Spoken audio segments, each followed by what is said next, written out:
दोस्तों नमस्कार। दोस्तों आज हम एक बहुत अच्छा टॉपिक डिस्कस कर रहे हैं, है ना। एक कोई बंदा बेहोश पड़ा हुआ या आप हॉस्पिटल में हो, इमरजेंसी में तुरंत रस करके आया और बेहोश है, तो आप कैसे उसको अप्रोच करोगी, आपके पास क्या होगा और क्या समझोगी कि ये बेहोश हो सकता है ना। तो पहला उसके वाइटल्स देखना बहुत जरूरी है ना।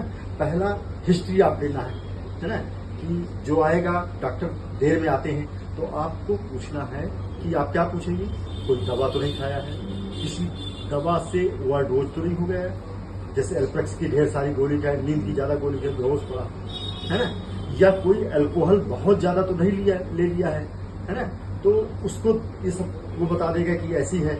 या कोई हेड इंजरी तो नहीं हो गई, ये चोट लगी, ट्रामा हुआ, वो हो गया, सर्वाइकल इंजरी, वो भी एक देखना है। तो ये मोटी मोटी बात। फिर आप उसके वाइटल्स लोगे, जिसमें ब्लड प्रेशर कहीं हाइपोटेंशन तो नहीं हो गया है। अगर उसका ब्लड प्रेशर डाउन हो रहा है तब भी वो अनकॉन्शियस हो जाएगा, या ब्लड शुगर उसकी डाउन हो रही है, हाइपोग्लाइसीमिया हो रहा है, तब भी बेहोश हो जाएगा। तो इन चीजों में देखना है क्या है, ब्लड प्रेशर क्या है, और कहीं हाइपोथर्मिया तो नहीं है, बहुत ज्यादा उसका टेम्परेचर है तब भी बुखार 106 107 हाई ग्रेड टेम्परेचर है, कभी दिमाग में चढ़ जाता बुखार तब भी आप वो सोचोगी। तो बिल्कुल बिल्कुल।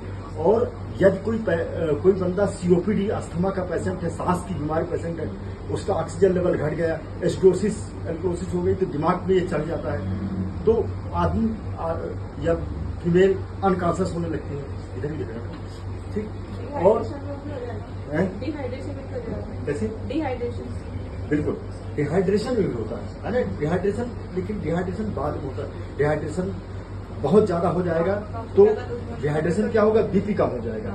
मेन काज उसका बीपी कम होना है ना। डिहाइड्रेशन होगा, बीपी कम हो जाएगा, तो एक ये भी कार्य होगा कि डिहाइड्रेशन होगा, बीपी कम हो जाएगा, हो गया। सांस का पेशेंट, मैंने बताया कि सांस का पेशेंट है, एकदम सडन सीओपीडी का अस्थमा का अटैक पड़ा और चोकिंग हो गई है ना, या फिर कोई कुछ खाया और गले में चला गया, या पेशेंट ओल्ड एज में है, स्प्रेड कर जाते हैं, जल्दी पानी पी लिया, लेटे लेटे पी लिया, खाना खा लिया, तो वो सांस की नली में चले जाते हैं, तो उधर CO2 नार्कोसिस हो जाएगी। मतलब अगर सांस नहीं आया तो हमारा ऑक्सीजन मिल नहीं पाएगा, तो CO2 लेवल बढ़ जाता है ब्रेन में, इसीलिए ब्रेन अनकॉन्शियस होगा।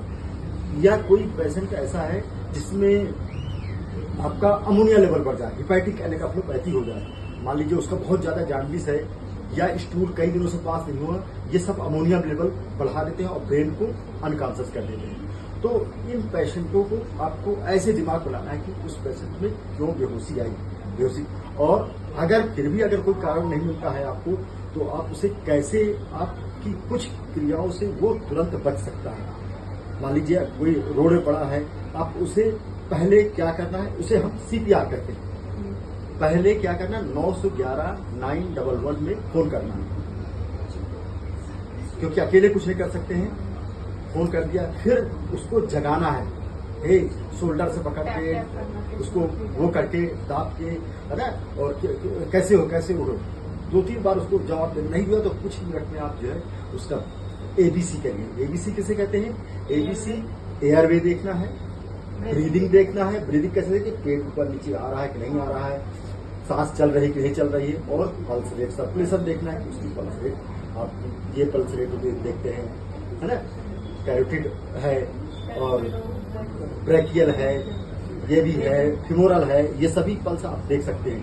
तो ये ABC देखना है। और फिर भी नहीं आ रहा तो आप मान लीजिए कोई नहीं आया हेल्प के लिए और ये सब चीजें नहीं मिल रही है, तो यानी कहीं स्ट्रोक तो नहीं हो गया है। और उस एरिया को देखना है, कहीं ऐसा तो नहीं वहाँ कुछ गिरने वाला हो, तो आप पहले अपने को बचाना, उसको भी बचाना है कि फर्दर कोई वो ना हो पाए डैमेज। तो फिर भी नहीं हो रहा तो उसको जो है चेस्ट कंप्रेशन लेना है। चेस्ट कंप्रेशन आप ऐसे पकड़ सकते हैं, ऐसे पकड़ सकते हैं, ऐसे, और अपर स्टर्नम होती है हमारी, अपर 2/3 लोअर 1/3 के बीच में आपको कंप्रेशन लेना है। 30 कंप्रेशन चेस्ट कंप्रेशन देना है, 30 कंप्रेशन देना है, और उसके बाद 2 ब्रीथ देना है। माउथ टू माउथ अगर ब्रीथ दे सके तो 2 ब्रीथ देना है। इस तरह आप करते रहें और पेशेंट की पल्स रेट उसको देखते रहें कि, और जगाते रहें कि जग तो रहेगा। और कब तक करना है, जब तक कि कोई इमरजेंसी चीज आ रही जाती है, कोई एम्बुलेंस या कोई ऐसी चीज नहीं आ जाती, तब तक।